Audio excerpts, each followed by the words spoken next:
Hoje eu estou aqui com um convidado muito especial, que é o Carlos Visconti, que é o Head de Inovação Latam da Case New Holland.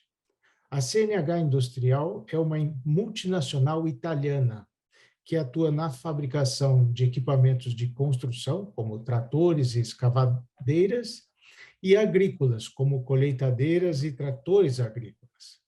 Na América Latina, a CNH opera 5 fábricas, 4 no Brasil e uma na Argentina. E a CNH é a segunda maior fabricante de equipamentos agrícolas do mundo. Carlos, muito obrigado por você estar aqui e bom dia para você, porque para nós aqui ainda é bom dia. Bom dia. Bom dia, agradeço a todos aí a oportunidade de a gente conversar um pouquinho, né, sobre inovação, transformação digital, né, de uma maneira em que a gente não é dono da verdade, mas a gente pode simplesmente colocar um pouquinho das oportunidades, dos desafios e das experiências que nós tivemos até agora, né, e o que nós temos que fazer ainda pela frente. Carlos, eu gostaria de começar a primeira pergunta falando sobre inovação, né? Porque para ser a segunda maior fabricante de equipamentos agrícolas, e principalmente no Brasil, que o setor agrícola responde por boa parte da nossa economia, do nosso PIB, como é que está criando essa cultura de inovação a todo instante para que você se renove, tanto internamente como para o mercado? Bom, isso é uma coisa, assim, não muito fácil, é uma coisa que depende todo dia a gente tem que criar alguma coisa nova, e o mais importante é ter que manter a chama de que você tem que mudar cada hora, porque se você não mudar, você realmente não vai conseguir ter sucesso dentro do seu negócio, tá.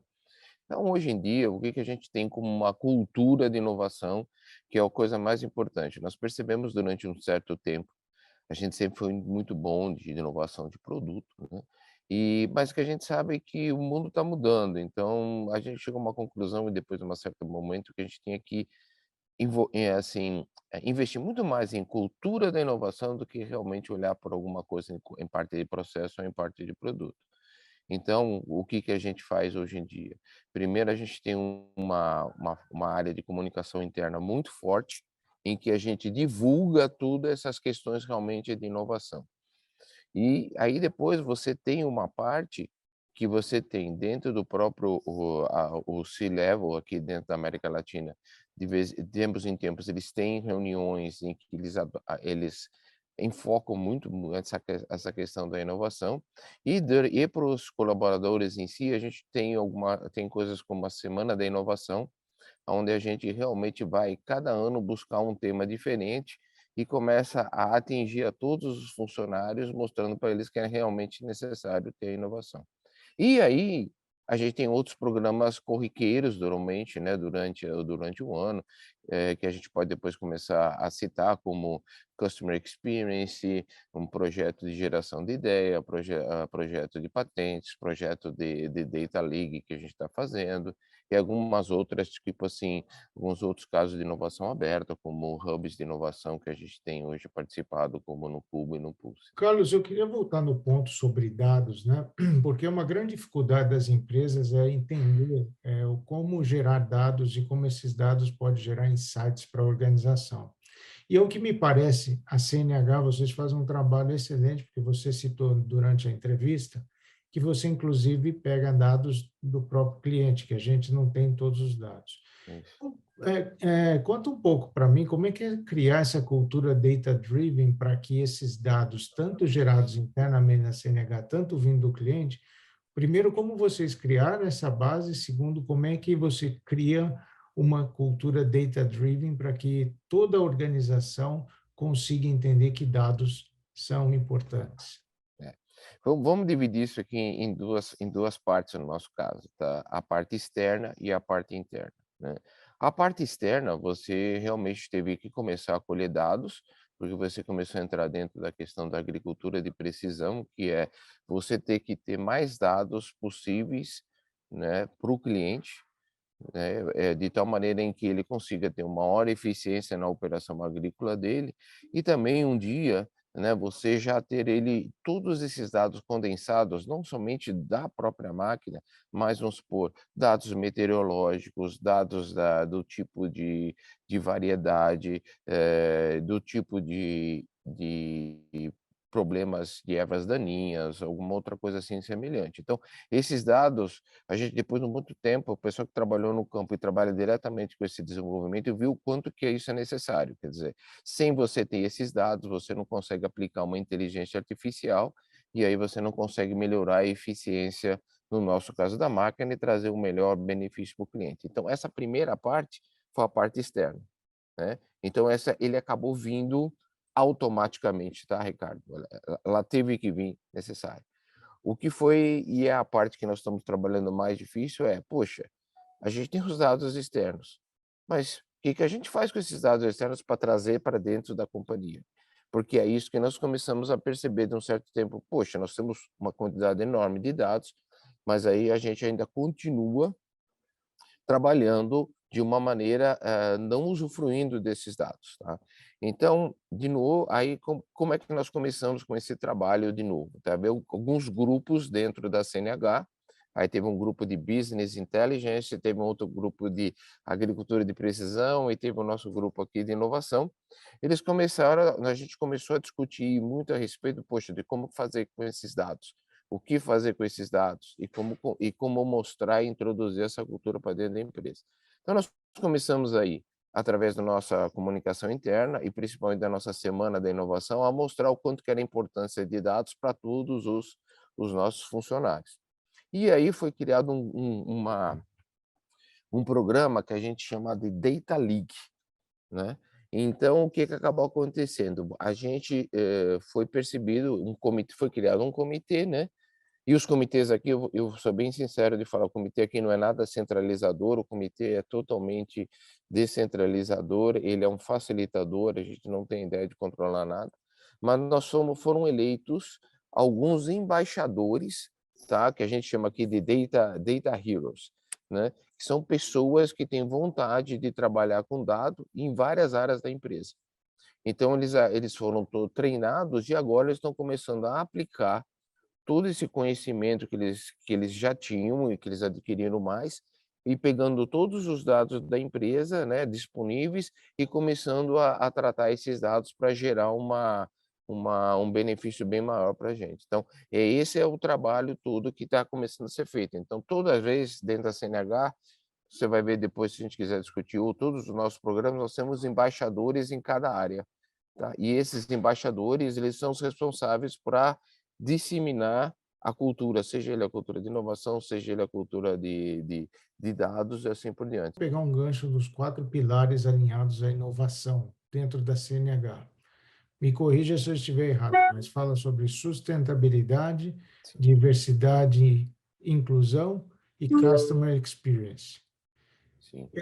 Para você reconhecer o comportamento, como você mencionou, você precisa ter um time diversificado e, obviamente, ter políticas de inclusão. Conta para mim um pouquinho desses 4 pilares aí de alinhados à inovação, que é É, sustentabilidade, diversidade, inclusão e customer experience. a gente até trata um pouco sustentabilidade e inclusão, às vezes, muito parecido por serem algo, às vezes, muito comportamental, né. Então, você dentro vamos começar por inclusão. Inclusão, a gente tem um comitê que se reúne de tempos em tempos e a gente tem as semanas da inclusão, que nem teve foi a semana passada, inclusive, a semana da diversidade e da inclusão, e ele inclusive, e com isso a gente vai divulgando, né, sempre tudo isso dentro da empresa, tá. Então hoje tem pessoas, que têm, seus problemas, pode ser físicos ou até, de gênero, tá, que hoje a gente está dando um suporte e está incluindo eles dentro da empresa. Então isso faz parte de uma mudança, não é uma mudança muito fácil, ela é assim, é um pouco ela é bastante delicada, né, mas você tem esse comitê que se reúne, tem as pessoas realmente responsáveis, de novo, algumas pessoas chaves e, que são inclusive, pessoas que podem ajudar outras pessoas que têm algum problema, tá. Então isso é muito, é dentro dessa maneira que a gente está conseguindo fazer essa parte de inclusão. E a gente tenta a inclusão, tipo assim, tanto inclusão quanto sustentabilidade, a gente já, em algumas semanas de inovação, a gente juntou os 2. Tipo assim, olha, não é possível você fazer inovação sem você ter uma diversidade, né. Você não é possível você fazer inovação sem você, sem ter inclusão, né. Então você tem muito desse tipo de dessas coisas com palestras e tudo. Então, essa parte da diversidade e inclusão. A mesma coisa a sustentabilidade. Hoje a sustentabilidade, assim como a inovação, ela não faz mais parte da empresa como uma coisa, vamos dizer, como uma fosse uma vertical, tá? Ela é transversal.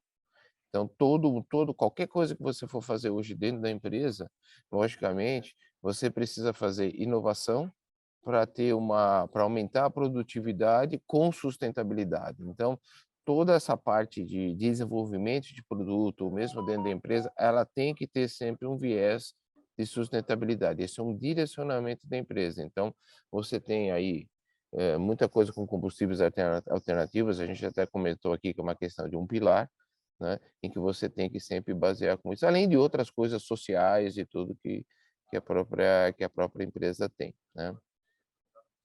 E a outra questão era, você falou sobre sustentabilidade, inclusão e outra?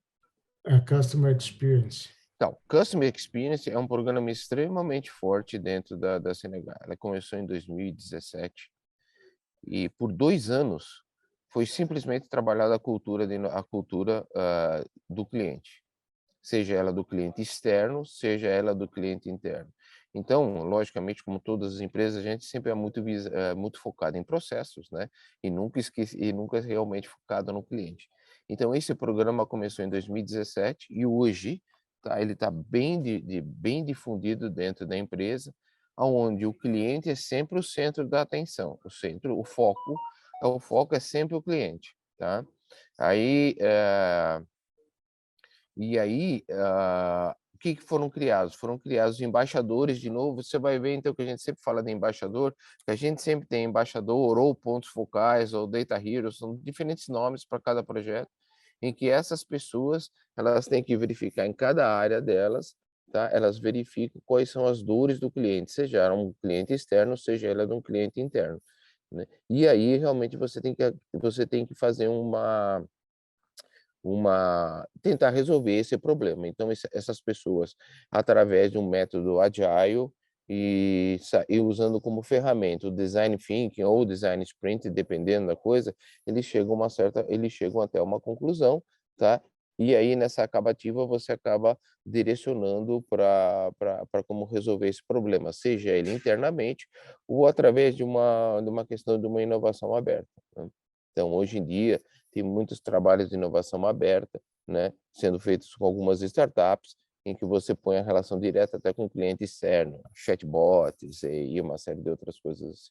Como é que vocês identificam a disrupção? Como é que vocês fazem o processo de sempre estar analisando, sempre se. Da inovação eu já entendi como você faz e me parece que tem um programa muito bom de inovação, de reciclar, de criar, está sempre. Mas como é que você faz a análise do concorrente, né, do mercado em si? Aí, vamos dizer, eu também vou dizer que tem 2 caminhos para você, fazer isso. Uma, logicamente, a gente está sempre, e essa é uma vantagem da área agrícola, você está sempre muito presente no campo, né. Então você consegue entender mais ou menos quais são os caminhos, seja ele através de várias, como se diz, como eu posso dizer, várias interações com o mercado, feiras e uma série de outras coisas, tá. Fornecedores e uma série de coisas. A gente também tem até uma certa agora uma certa ligação com o MIT também, a gente participa disso, tem as próprias universidades, então a gente começa a entender os sinais da disrupção. Uma outra é a gente tem um roadmap tecnológico que a gente está sempre atualizando, então a gente começa a entender através desse roadmap, ele pega os dados que são extraídos de fora, né, e realmente coloca esse roadmap lá dentro para a gente começar a fazer todo o desenvolvimento. E aí tem a gente tem um outro processo que se chama Four Lenses of Innovation. né, que é as 4 lentes da inovação. Ela é exatamente para você identificar inovação disruptiva e inovação radical, dentro de cada projeto, né. Desculpa, dentro de cada produto, tá. Então, dentro nesse processo, você acaba gerando várias ideias, tá. E aí você começa depois, seleciona algumas delas e começa a colocar em campo, fazendo alguns testes e começando a entender um pouco mais como é que você faz. Então, basicamente é isso, tá. E a gente pode até dizer, vamos supor, tem um exemplo muito bom de inovação disruptiva de negócio, que é uma marca nova que a gente tem, que é chamada AgStant, que é onde a gente comercializa, tá, produtos totalmente novos, que são diferentes do mercado, que são mais por early adopters, que não estão totalmente ainda, não vou dizer que estão desenvolvidos, mas não aceitos pelo mercado, tá, e em que a gente coloca dentro do mercado através das nossas ferramentas, mas não com a nossa marca, né, de tal maneira que a pessoa começa, a hora que a gente começar a entender se realmente o produto está bom e tá mais desenvolvido e mais bem aceito pelo cliente, a gente realmente começa a colocar ele dentro da nossa marca. Então, basicamente, é isso aí que a gente faz.